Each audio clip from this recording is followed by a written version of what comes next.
Boa tarde, boa noite, bom dia, muita paz, que todos estejam absolutamente bem consigo, que nós possamos, mais uma vez, em nome do Cristo, fazermos as reflexões do livro Missionários da Luz e, especialmente hoje, dando início a uma reflexão, talvez uma das partes mais, uma das mais destacáveis da obra, que é exatamente o mecanismo, mais ou menos, né, de uma forma geral, de um processo reencarnatório. Nós vimos anteriormente uma questão de suicídio, as implicações, as dificuldades, mas também as intervenções socorristas, né? E agora nós vamos ver exatamente uma preparação de uma experiência reencarnatória. E é claro, nós vamos falar em nossas lives, começa hoje, talvez levemos umas 2 reuniões ou mais, do caso Segismundo, que é muito conhecido. Pelo menos no meio espírita, quando se fala André Luiz, Missionários da Luz, nós estamos falando exatamente em algum momento, quando se toca em reencarnação, a reencarnação de Segismundo como um padrão dos processos reencarnatórios. Os detalhes, as bases, né, exatamente, digamos assim, a estruturação para um processo programático dentro de uma preparação reencarnatória. É isso que nós vamos começar com o André Luiz, tá bom? Então vamos lá. O Alexandre, depois daquele trabalho que ele realizou com a Esther, Raul, deixou o Romualdo lá para fazer aquele trabalho, arrumou um emprego para a esposa, né, viúva do Raul, suicida, ele continuou o seu trabalho, porque espírito não para de trabalhar, nenhum espírito para de trabalhar, né, o trabalho o tempo todo. E o Alexandre, da mesma forma, por isso ele tem a elevação que tem, está sempre trabalhando e sempre sendo procurado para dar uma força. Nesse caso, ele é procurado agora por um espírito até de uma expressão mais elevada e hierárquica do que ele, mas um amigo dele, de experiências reencarnatórias anteriores. Então ele vai dizendo exatamente, esse amigo de vidas anteriores, de elevada expressão hierárquica, né, chegou para ele, né, e perguntou para o Alexandre o seguinte: Alexandre, você se lembra do Segismundo? Porque o Segismundo, na sua última encarnação, foi conhecido amigo, né, vivia uma aproximação com Alexandre reencarnado. E também esse espírito que o procurou, quando perguntou para Alexandre se ele lembrava do Segismundo, né? E ele chamava de nosso velho amigo. Ele disse, como não, redargueu o Alexandre. Ambos lhes devemos significativos favores de outro tempo. Detalhe, o Segismundo, ele deve ter prestado algum tipo de serviço para Alexandre, para esse espírito de elevada hierarquia que procurou Alexandre, para os préstimos de Alexandre, né, em relação a uma ajuda para o Segismundo. Nós vamos ver exatamente que ajuda foi essa, como foram exatamente as providências que foram tomadas para essa ajuda, porque nós vamos falar de reencarnação de Segismundo. Então, lembrando que Segismundo tem um vínculo com Alexandre de vida anterior. Isso é importante dizer para nós entendermos isso. Por que o Alexandre foi chamado para esse processo, né? Pois bem, tornou aquele visitante de alta hierarquia. O Segismundo necessita de uma colaboração urgente. Lembra de que Segismundo assumiu um compromisso muito sério no passado? Sim, o Alexandre respondeu, né? O drama dele ainda vive em nossa memória. Claro que eu me lembro dos grandes compromissos morais que ele assumiu, embora nós devamos para ele favores, né? Nós temos dívidas para com ele, mas ele cometeu delito grave. E esse espírito superior, né, esse espírito de uma hierarquia superior a Alexandre, pedindo o favor de Alexandre, disse: Segismundo, presentemente voltará ao corpo, está sendo preparado um processo reencarnatório dele. A situação assim o exige, aproveitemos a oportunidade de encaminhá-lo ao necessário resgate. Resgate desse crime, e nós vamos depois explicar que crime foi esse que ele cometeu nessa vida anterior. E por que aproveitar a oportunidade para falando que era uma situação, uma circunstância, né, que exigia esse aproveitamento. Porque a futura mãe de Segismundo está envelhecendo. O futuro pai está envelhecendo. Vai chegar um momento em que não haverá mais um processo de reprodução. Então a espiritualidade trabalha em função dessa realidade, né? Porque a mulher não fica fértil para o resto da vida, nem o homem. Tem um período de fertilidade em que há a possibilidade dessa reprodução. Pois bem, Raquel, que seria a mãe de Segismundo, na atual reencarnação, né? A pobre criatura que ele desviou em nossa época de laços afetivos mais fortes, então já diz, Raquel, em épocas em que esse espírito superior, o próprio Alexandre, o próprio Segismundo, né, em que conviveram em algum momento, essa Raquel, segundo o que ele está dizendo aqui, ela foi desviada, né? E Adelino, o infeliz marido que Segismundo assassinou, estamos diante de um assassino. Segismundo, ele matou em outra encarnação o Adelino, que hoje é o marido exatamente da Raquel, que em vidas anteriores eles se conheceram. Alexandre, esse espírito e mais. Vamos ver como é que desenrola esse drama todinho nesse processo programático para uma reencarnação, para um resgate em um momento certo e por que não estava ocorrendo e por que a interferência de Alexandre. Porque o Alexandre não é especialista em processos reencarnatórios. O Alexandre não é um especialista, ele não é um espírito que está diretamente ligado aos processos reencarnatórios. Então, foi pedindo um favor a ele, esse é o detalhe. Alexandre, você pode fazer um favor ao nosso antigo amigo Segismundo? Pô, ele está precisando da gente. Então, o Adelino, o infeliz marido que Segismundo assassinou em lamentável duelo, já se encontram na crosta há 4 anos, firmaram o laço de matrimônio. Então, já estão casados há 4 anos. E foi morto pelo Segismundo em uma disputa, pela Raquel, né? Em um duelo que ocorriam no século XIX. Muitos desses duelos, muitas pessoas eram mortas. E, na época, era até normal, tradição, mas é um assassinato. Não deixa de ser um assassinato, né? Duelo, isso é assassinato, né? Tudo está preparado a fim de que Segismundo regresse à companhia da vítima, Raquel, e do inimigo do pretérito, no sentido de purificar o coração. Então, cometer esse delito, havia uma necessidade, nesse instante, de Segismundo reencarnar, agora como filho de Raquel e Adelino do qual ele matou nesse duelo, né? Nessa disputa exatamente pelo amor de Raquel. Pois bem, continuando, será ele, o Segismundo, de conformidade com a permissão de nossos maiores, o segundo filho do casal. Então ele já tinha 4 anos de casado, já tinha um filho, e o Segismundo seria o segundo filho de Raquel e Adelino. Todavia, estamos lutando com grande dificuldade para localizá-lo. Então esse espírito superior a Alexandre, pedindo um favor a Alexandre, que já tinha convivido com Alexandre em vidas anteriores, junto com o próprio Adelino, com a própria Raquel, com o próprio Segismundo, para que ele pudesse fazer uma intervenção, já que ele tinha uma aproximação afetiva, tanto com Adelino quanto Raquel e com Segismundo também. Infelizmente, Adelino, que lhe será o futuro pai, repele-o com veemência tão logo surgem as horas do sono físico. O grande problema da reencarnação de Segismundo como segundo filho de Adelino e Raquel é a rejeição de Adelino. E por que ele está e como ele faz essa rejeição em que não permite o processo reencarnatório? Esse é o detalhe. Por que ele não conseguia reencarnar? E por que Adelino ele repulsava o processo reencarnatório para o segundo filho? Trabalhando contra os nossos melhores propósitos de harmonização, por isso, o trabalho preparatório da nova experiência de Segismundo tem sido muito moroso e bastante desagradável. Não está fácil. Nós, dentro da programação reencarnatória de Segismundo, esse processo preparatório está sendo muito desagradável, está sendo muito difícil, está demorado demais. E nós temos um tempo, nós estamos trabalhando contra o tempo também, né? E o Alexandre perguntou a esse mentor, e Segismundo? Né? Qual a atitude dominante? Como é que ele está?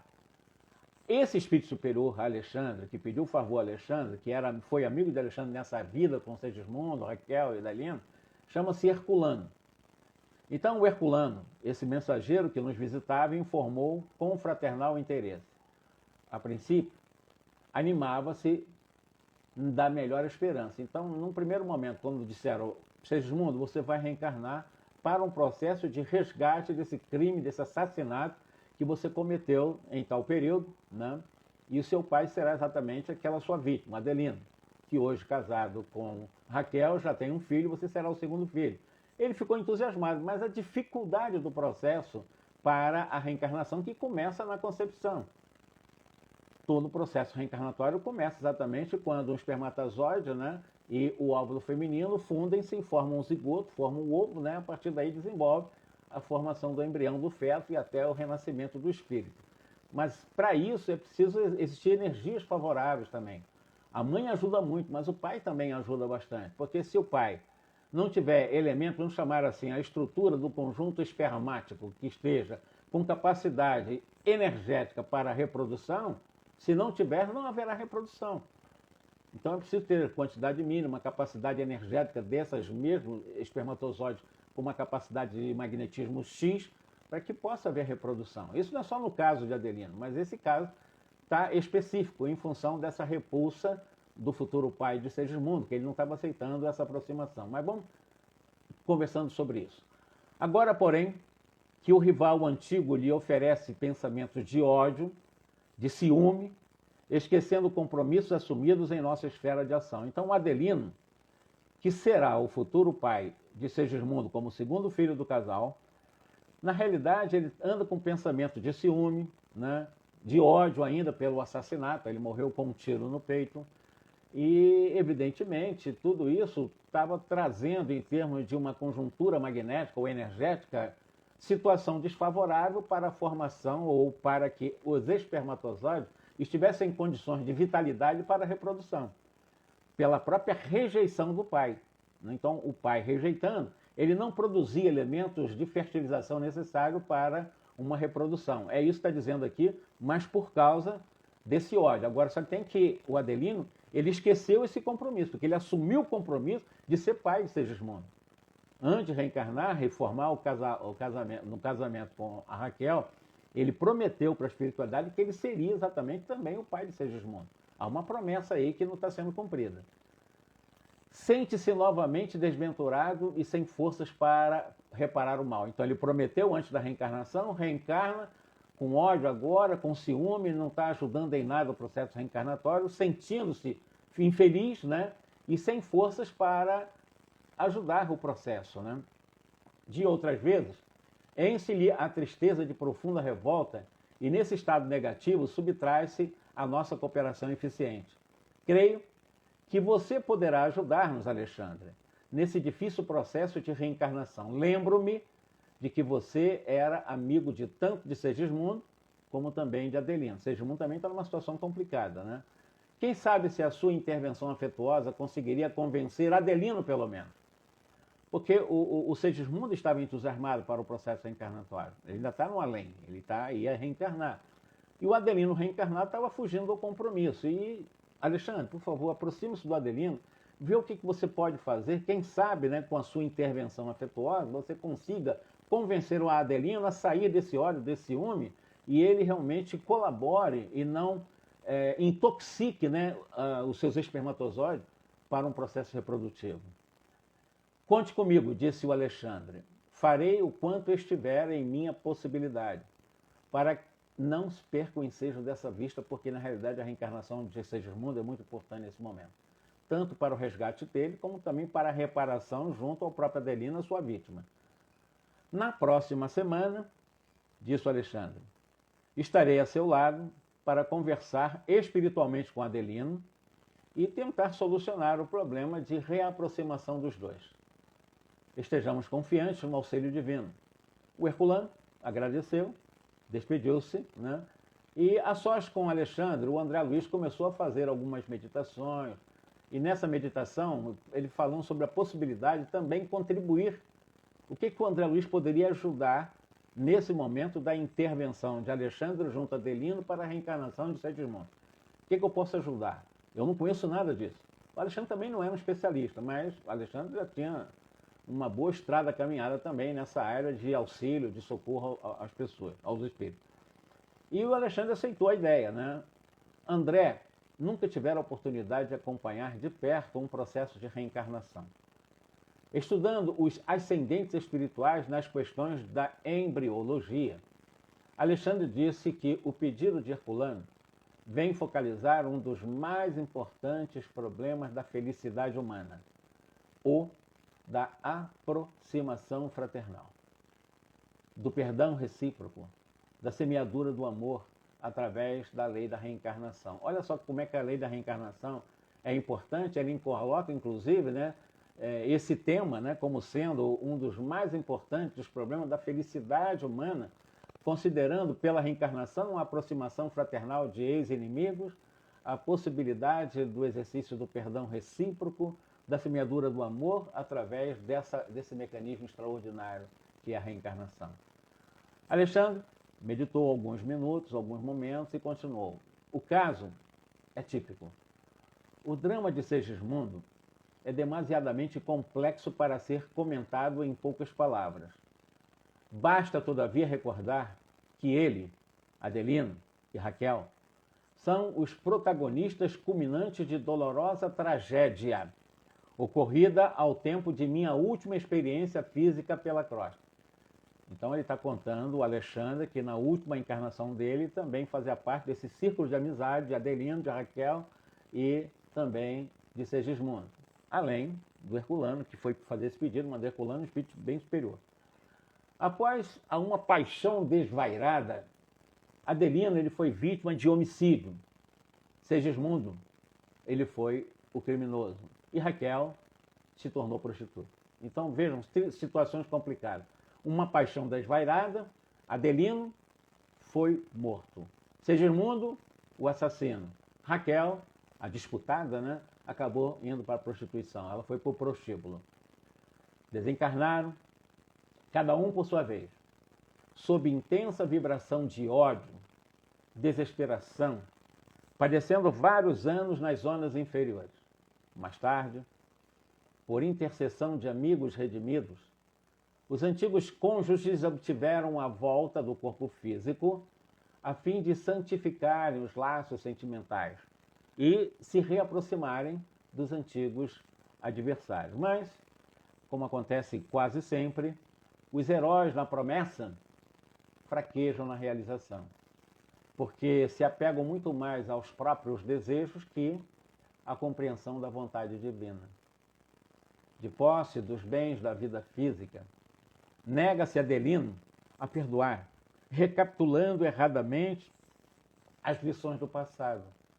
Antes mesmo da reencarnação de Segismundo, já se manifesta contrário a qualquer auxílio a Segismundo. Sempre o velho círculo vicioso, quando fora da oportunidade, ou quando lhe foi dada a oportunidade bendita de trabalhar ou do trabalho terrestre, vendo a extensão das próprias necessidades, desvela-se o companheiro em prometer fidelidade e realização. Mas logo que se aposta do tesouro do corpo, quer dizer, promete tudo antes de reencarnar. Mas quando reencarna, volta ao endurecimento espiritual, ao menosprezo das leis de Deus. É complicado, Depois que você adquire a oportunidade de reencarnar, você reencarna e trai o compromisso da promessa dessa aproximação possível para a diluição do ódio, no caso aqui, de um drama entre três, é um trio, é um triângulo amoroso aqui. Buscarei, porém, chamá-los à recordação dos compromissos, diz o Alexandre. Eu vou tentar fazer com que eles se lembrem desse compromisso. André solicitou: Alexandre, seria possível acompanhá-lo? Eu creio que eu aproveitaria muitas lições, seria uma grande lição para mim. Poderia talvez adquirir valores significativos para o serviço do próximo e para o meu benefício pessoal. Ignoro até quando me será permitido estudar em sua companhia, Alexandre, e eu estimarei esse aproveitamento integral de semelhante oportunidade. Está pedindo a Alexandre que ele dê oportunidade para ele acompanhar o processo. O que Alexandre vai fazer, como vai haver a intervenção para convencer essas almas a cumprir a promessa antes da reencarnação, porque Adelino está dentro de uma programação, será o segundo filho de Raquel e Adelino, ou Segismundo. E o André Luiz, como cientista, pesquisador, repórter, etc., ele queria saber também como é que é o processo da reencarnação, como é que isso vai se dar, se der tudo certo. Mas o André Luiz queria acompanhar isso, Aí o Alexandre disse para ele o seguinte: é bom seguir os trabalhos com algum conhecimento prévio. Você não conhece nada, André. Em toda edificação útil, nós não podemos prescindir da base do conhecimento. Porque você, sem conhecer, você precisa um pouco da base. Eu não sou um especialista, mas eu tenho a base dos processos reencarnacionistas. Agora, eu tenho bons amigos no planejamento de reencarnações, então o Alexandre, que eu conheço, especialista no processo de reencarnação, né? Serviço muito importante em nosso lar, diretamente relacionado com as atividades do Ministério do Esclarecimento. São 6 ministérios. O Ministério do Esclarecimento, então, está exatamente vinculado ou está relacionado com as atividades do processo reencarnatório. Nessa instituição, durante alguns dias, você terá uma ideia aproximada de nossa tarefa. Grande percentagem de reencarnações na crosta se processa em moldes padronizados para todos no campo de manifestações puramente evolutivas. O que ele está dizendo aqui? Que quase que 99% das reencarnações na Terra ocorrem obedecendo a uma dinâmica do que ele chama de moldes padronizados para todos. Não existe molde específico. Eu, ou qualquer um de nós, certamente reencarnamos dentro desse padrãozão. Não existe detalhes específicos para um processo reencarnatório, né? Em relação ao biológico, ao fisiológico, né? No campo de manifestações puramente evolutivas. Mas outra porcentagem não obedece ao mesmo programa desse processo meio padrãozão, né? Dos processos reencarnatórios. Elevando-se a alma em cultura e conhecimento, e consequentemente em responsabilidade, o processo reencarnacionista individual é mais complexo, fugindo à expressão geral aos moldes padronizados, como é lógico. Em vista disso, as colônias espirituais mais elevadas mantêm serviços especiais para reencarnação de trabalhadores e de missionários. As explicações eram sedutoras para André Luiz, relevantes, e compreendendo a importância dos esclarecimentos, o Alexandre continuou. Quando me refiro a trabalhadores, eu falo dos companheiros não completamente bons e redimidos, mas aqueles que apresentam maior soma de qualidades superiores, aqueles que já têm um maior esclarecimento. O caminho da vitória plena sobre as condições e manifestações grosseiras da vida, ou seja, esses que já estão mais adiante no processo evolutivo, já têm mais conquistas morais, já têm mais uma ficha de trabalho muito mais significativa, esses recebem um tratamento especial para o processo reencarnatório. Nós entramos no padrãozão geral, não temos esse tratamento especial. Mas existem seres que são tratados de uma forma especial. Em geral, como acontece a nós outros, são entidades em débitos, mas com valores de boa vontade, perseverança e sinceridade, que lhes outorgam o direito de influir sobre os fatores de sua reencarnação, escapando, de certo modo, ao modelo geral ou aos modos padronizados, ou seja, são espíritos que programam a reencarnação e que podem acompanhar nos departamentos específicos de reencarnação a formação do seu corpo. Eles podem sugerir como é que querem o seu corpo, como é que eles acham importante para a sua programação reencarnatória, ter um defeito aqui, ter isso aqui, ter isso, ou não ter problema, etc. Então, mas isso é uma coisa específica. Não é para todo mundo que acontece essa escolha, né, do corpo, da forma como, com esses detalhes, é o que ele está dizendo. A maioria segue o que ele chama de moldes padronizados, né, um modelo geral. Então não tem você entrar no departamento, não, eu quero meu corpo assim, eu quero um sinalzinho aqui, eu quero uma legiãozinha aqui. Isso não é para qualquer um. A pessoa tem que ter uma mínima ficha de trabalho para poder fazer exatamente essas sugestões.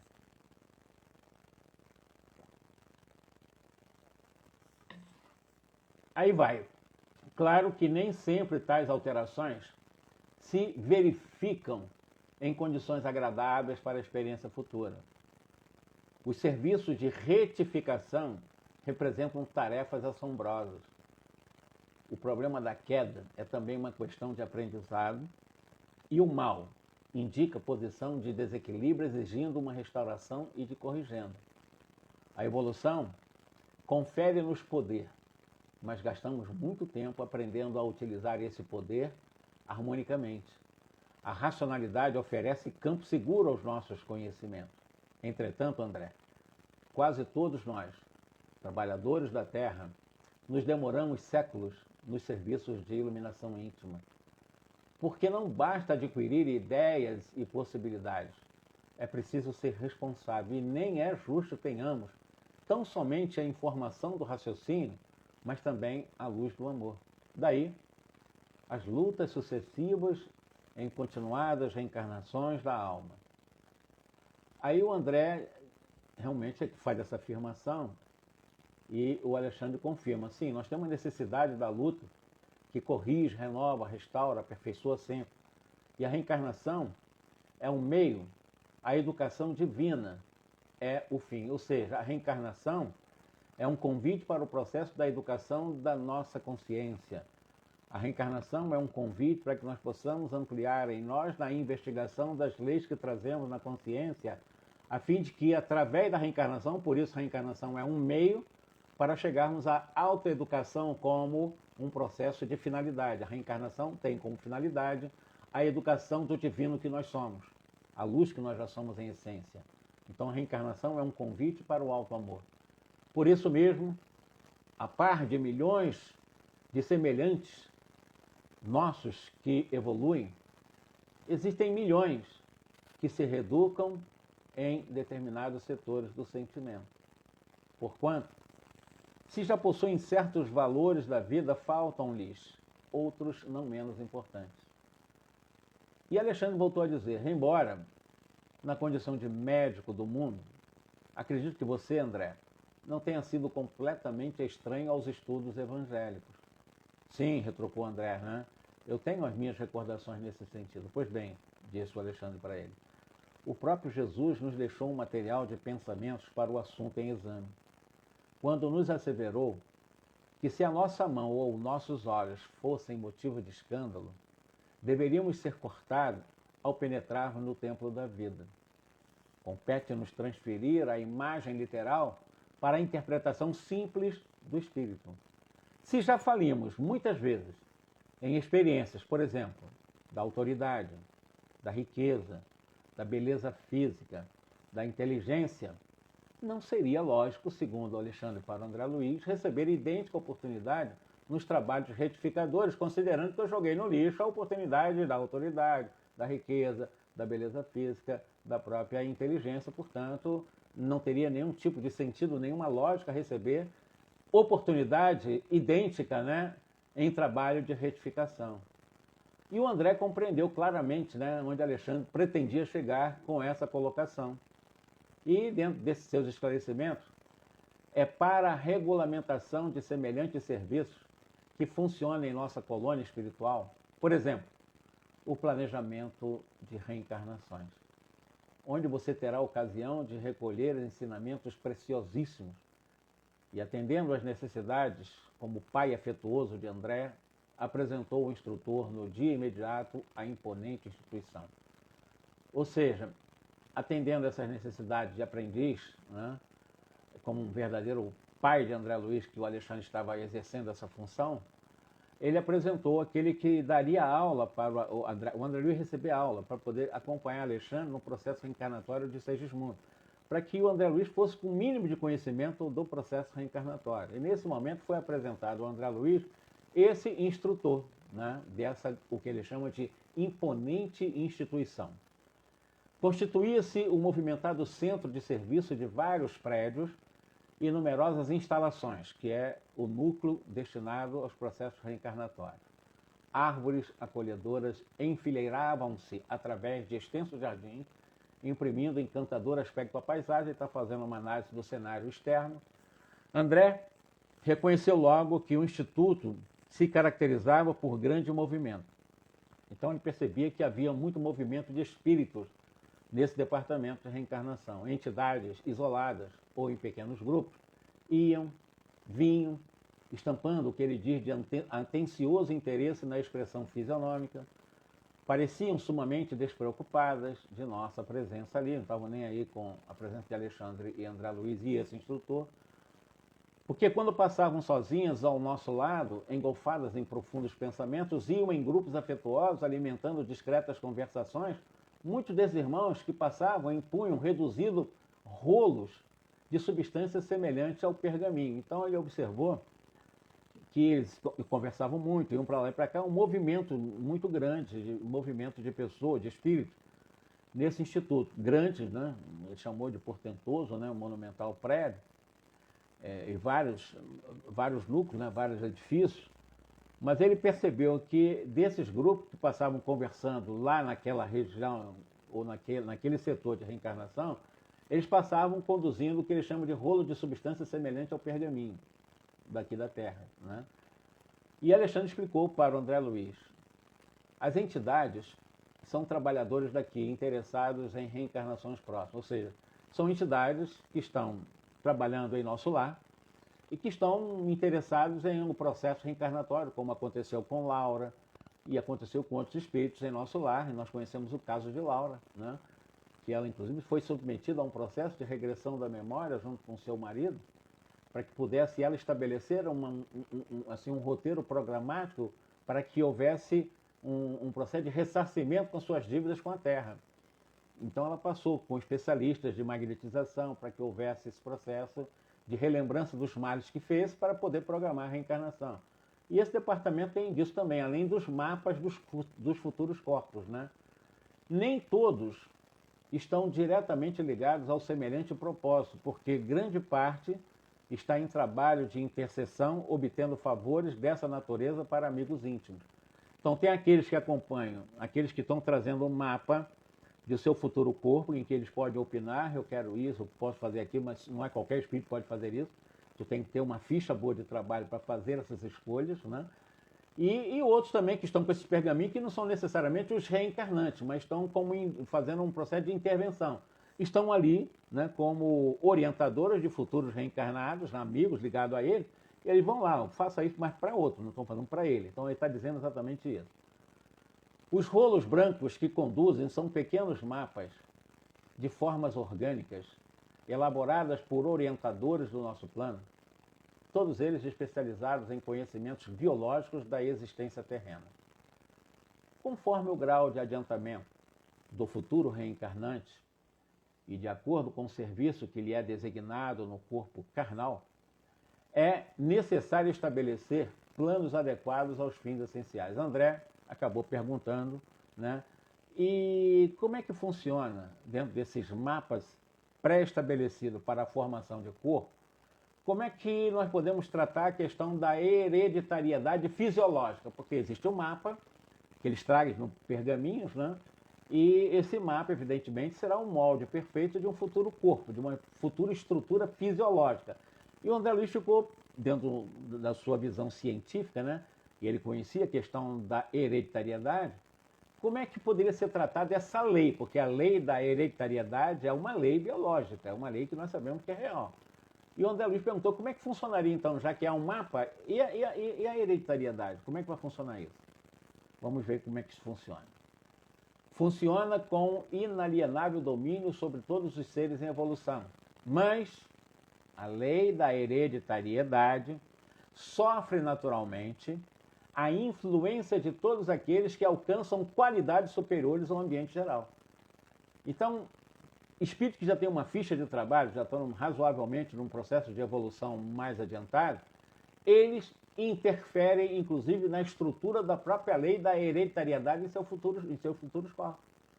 Isso é muito importante nós anotarmos, porque não é todos que podem influenciar. Todos nós, comuns seres humanos, que não tenhamos uma ficha de trabalho razoável, nós seguimos as leis da hereditariedade rigorosamente. Dificilmente nós fugimos dela, porque é uma lei fisiológica. E quando nós falamos de mapas não é para qualquer um. Nós seguimos um padrão geral de reencarnação. Nosso corpo segue um padrãozão. Mas existem reencarnações especiais, inclusive de Segismundo. E Segismundo, embora tenha sido um assassino, para quem conhece a história dele, quem já conhece um pouco, eu conheço um pouco, ele foi diretor de postos avançados de atendimento a espíritos sofredores, em postos avançados no Umbral. E muitos anos ele trabalhou nessa área para resgatar no mundo espiritual, ou seja, para amenizar ou para reparar um pouco os males que ele fez. E aí está programando para a reencarnação, para reparar agora no cenário físico o mal que ele fez, mas ele já tinha crédito para poder escolher o corpo dele. Ele já tinha crédito para poder receber essa intervenção, né? No caso, não uma intervenção no corpo, aqui no caso do Alexandre, haveria, num primeiro momento, uma intervenção psicológica do Adelino e dele próprio, para eles se aproximarem, que é uma promessa aí, e o Adelino não estava cumprindo a promessa para aceitá-lo como filho. Mas vamos lá.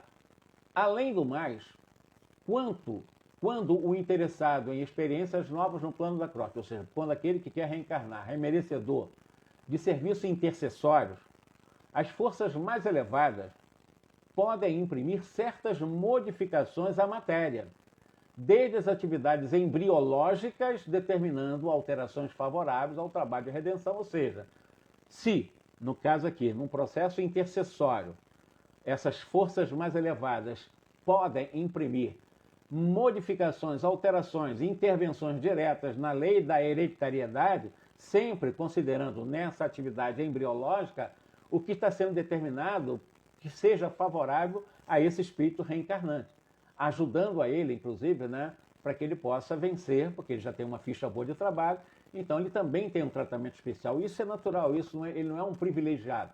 Ele conquistou isso, ele tem mérito, por isso essas intervenções.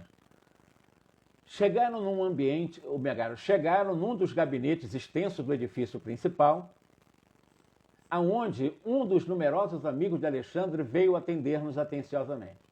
Era Josino. E Alexandre esclareceu ao instrutor Josino o objetivo dessa visita dos dois. Desejava que fosse conferida ao próprio André Luiz a possibilidade de visitar a instituição de planejamento quantas vezes fosse necessário ao próprio André Luiz durante uma semana, para acompanhar Alexandre no processo reencarnatório, na intervenção de Alexandre junto ao psicológico do Adelino, que será o futuro pai do Segismundo, que será o segundo filho do casal, né, que ele está casado com a Raquel. Em vista da necessidade de André adquirir noções seguras referentemente ao trabalho de auxílio nas atividades reencarnacionistas, o amigo do Alexandre, né, o assistente, prometeu a melhor boa vontade e conduziria André Luiz e colegas dele também para que não faltasse as minúcias do conhecimento. Afinal de contas, estava diante de um médico, que é o André Luiz, e teria facilidade de explicar muita coisa, porque nós estamos no departamento em que a fisiologia é a base para os estudos, as instruções e para as intervenções. Então, quem está no departamento desse conhece profundamente, como qualquer médico da Terra, como funciona um corpo em todas as suas minúcias. Exporia suas próprias experiências à observação de André, para que ele, o André, retirasse delas o máximo proveito. Não longe de nós, em luminoso pedestais, aí o André Luiz entrou nesse prédio principal, e ele percebeu que havia duas estátuas, né, de um corpo masculino e um outro de modelo feminino. Então, duas estátuas, uma do corpo masculino, outra do corpo feminino. Singularmente belo pela perfeição anatômica, não somente da forma em si, mas também de todos os órgãos e as mais diversas glândulas. Através de disposições elétricas, ambas as figurações palpitavam de vida, de calor, exibindo eflúvios luminosos, quais os homens e mulheres mais evoluídos na esfera carnal. Identificando a admiração de André, Alexandre disse ao Josino: Josino, talvez o André não conheça bastante o nosso respeito, a nossa gratidão ao corpo físico. Em verdade, disse o André Luiz, né, ele realmente ignorava, até aquele momento, que o corpo carnal fosse entre nós um objeto de tantos cuidados, de tamanhos cuidados, em departamento específico, inclusive com toda a sua funcionalidade, com seus mínimos detalhes, sabendo que nós trazemos trilhões de células, bilhões e bilhões de células nervosas, em um processo permanentemente de ramificações de artérias, veias, capilares. Coisa fantástica, que o nosso corpo é uma das coisas mais perfeitas que existe na Terra, é o corpo humano. É perfeito no sentido de um corpo humano jamais teria doença. Não há possibilidade de um corpo tão perfeito ter doença. Mas o inquilino do corpo, aquele que está utilizando esse corpo, é que causa doença. O corpo em si, todo o nosso corpo, ele tende à saúde porque é perfeito, uma máquina perfeita. Todo o corpo humano tende à saúde. Quem mantém a doença no corpo somos nós, os inquilinos, aqueles que estão transitoriamente ocupando um corpo, que nem é nosso. Mas todo o corpo é perfeito. O nosso corpo, a saúde não é do corpo, a doença não é do corpo. O corpo tende, dentro de um sistema chamado homeostase, na homeostase, todo o corpo físico e perispiritual tende para a saúde. Quando surge a doença, não é por causa do corpo, é por causa do inquilino do corpo, ou seja, do espírito que está transitoriamente ocupando esse corpo. Em verdade, disse André, ignorava até agora que o corpo carnal fosse entre nós objeto de tamanhos cuidados. Não sabia que nosso lar contasse com uma instituição desse teor. Como não, meu amigo, diz o Alexandre. Aliás, Alexandre, o Josino, como não, meu irmão? O corpo físico na crosta planetária representa uma bênção de nosso eterno Pai. O corpo físico constitui primorosa obra da sabedoria divina, em cujo aperfeiçoamento incessante temos nós a felicidade de colaborar. Quanto devemos à máquina humana pelos seus milênios de serviço a favor de nossa elevação na vida eterna? Nunca relacionaremos a extensão de semelhante débito com o corpo. A importância dessa máquina maravilhosa, desse templo, dessa coisa fantástica que é o nosso corpo. E, de repente, nós é que maltratamos. Repito, para quem ficar bem gravado entre nós. O sistema homeostático é um sistema natural onde a bondade de Deus, de tudo que é perfeito, tende para a harmonia, para a funcionalidade harmônica. O nosso corpo, toda a tendência do nosso corpo físico é para a saúde. O nosso corpo, ele luta para manter a saúde o tempo todo, porque a luta não, ele funciona normalmente em saúde. Toda doença que tem no corpo não é o corpo que é doente. O corpo está doente porque o doente, ele impacta com suas manchas por más escolhas, manchas energéticas, né, do pensamento, do sentimento, das emoções, e que vai trazendo doença. Mas mesmo assim, você faz um tratamento, faz uma oração, o corpo é tão poderoso que ele volta para a saúde, porque o nosso corpo sempre tenta voltar para a saúde. Nós é que mantemos a doença.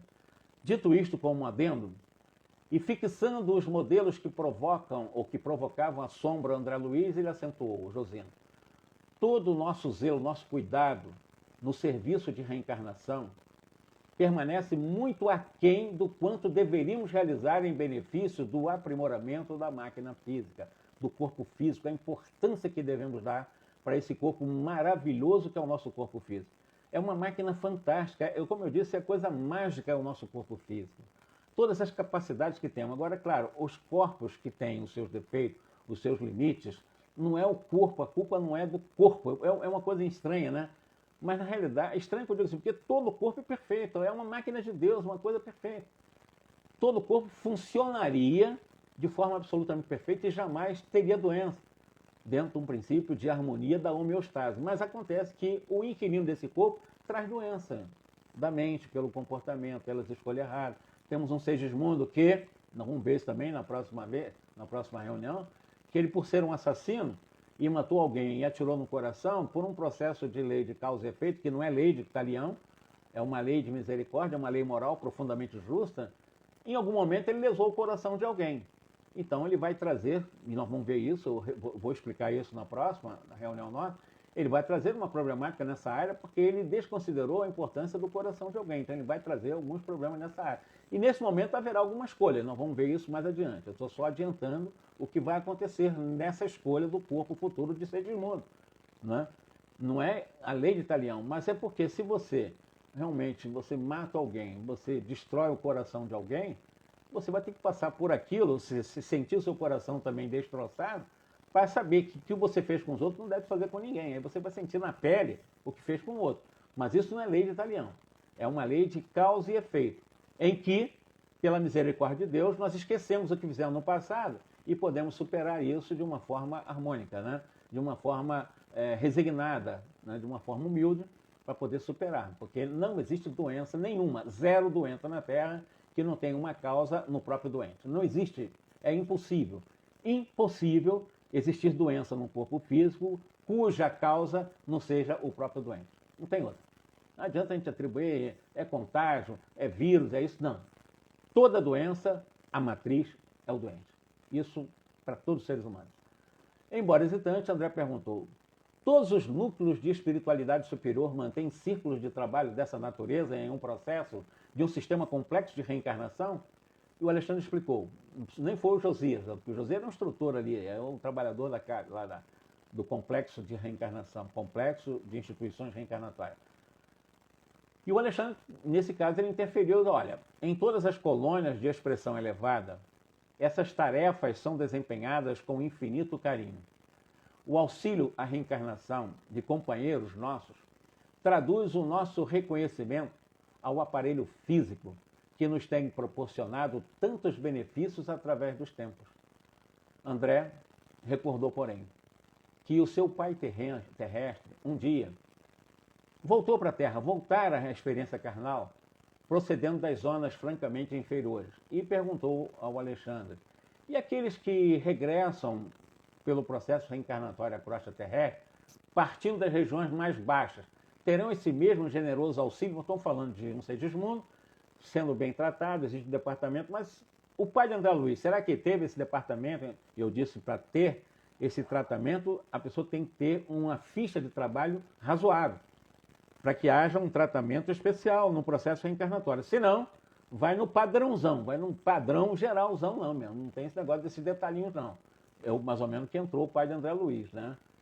E o André Luiz perguntou sobre isso. Olha, meu genitor, na última encarnação, ele voltou faz algum tempo à esfera carnal em condições bem amargas. Ou seja, meu pai reencarnou numa condição muito difícil, inclusive por intervenção da minha mãe, né? E Alexandre interrompeu essa frase, né, e disse para ele, olha, nós compreendemos, André, para você não entrar no sentimentalismo, entendemos o que aconteceu com seu pai, está reencarnado já. Agora, se for ele, criatura de razão esclarecida, embora não iluminada, permanecia após a morte em estado de queda e não deve ter voltado à reencarnação sem um trabalho intercessório. Então ele não reencarnou sem que alguém interferisse. Se ele reencarnou já foi uma bênção, uma coisa maravilhosa, né? Então ele recebeu uma forte ajuda de corações bem amados de nosso plano. Então ele recebeu um tratamento especial sim. Não é porque ele não tinha mérito, pode não ter ido para um departamento.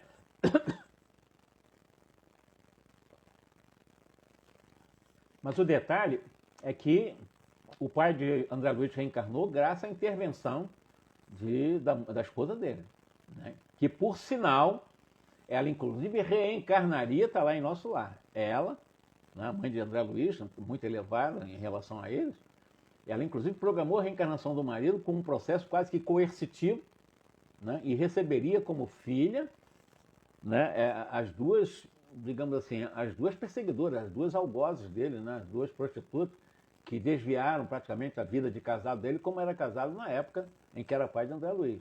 Essas duas, né, que se tornaram amantes dele, mesmo no mundo espiritual, verdadeiras assim, vampiras em cima dele, iriam reencarnar como filho dele. E dela também, né? A mãe de André Luiz voltaria nas condições de esposa, né? Nesse caso, terá recebido a cooperação de benfeitores situados em posições mais altas, que lhes terão endossado as promessas no serviço regenerador.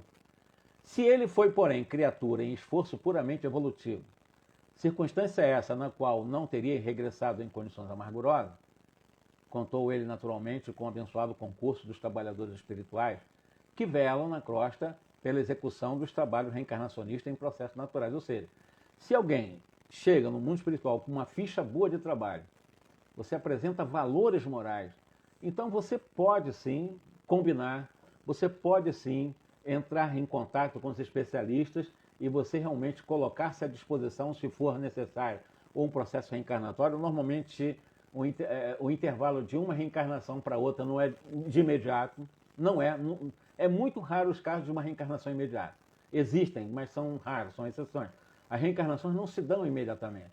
As reencarnações se tem o tempo necessário para que depois faça uma análise de cenários para que haja uma reencarnação, não seja uma coisa realmente, digamos assim, vazia, sem fundamento. Uma coisa vã, um tipo festival de reencarnação, não é isso. Uma reencarnação existe todo um processo programático para que as reencarnações se dêem. Então, uma reencarnação pode durar de um intervalo a outro, em termos gerais, pode durar mais de 100 anos. Às vezes até 200 anos. Em alguns casos, 30, 40 anos. Cada caso é um caso. Mas, normalmente, o fato de você achar que vai reencarnar logo numa família, é uma coisa muito rara acontecer isso. É que a gente entra na ilusão, na fantasia, né, que as pessoas reencarnam imediatamente. Não é assim, não. Os processos reencarnatórios demandam tempo. Agora eu estou dizendo, aqueles que já levam uma boa ficha de trabalho, eles podem negociar um processo realmente de reencarnação um pouco mais rápido. Eu vou falar na própria Laura e no marido dela, que são os pais de Lises, né, do Ministério do Auxílio lá de nosso lar, que é onde nós estamos falando, que é a colônia que nós estamos estudando também.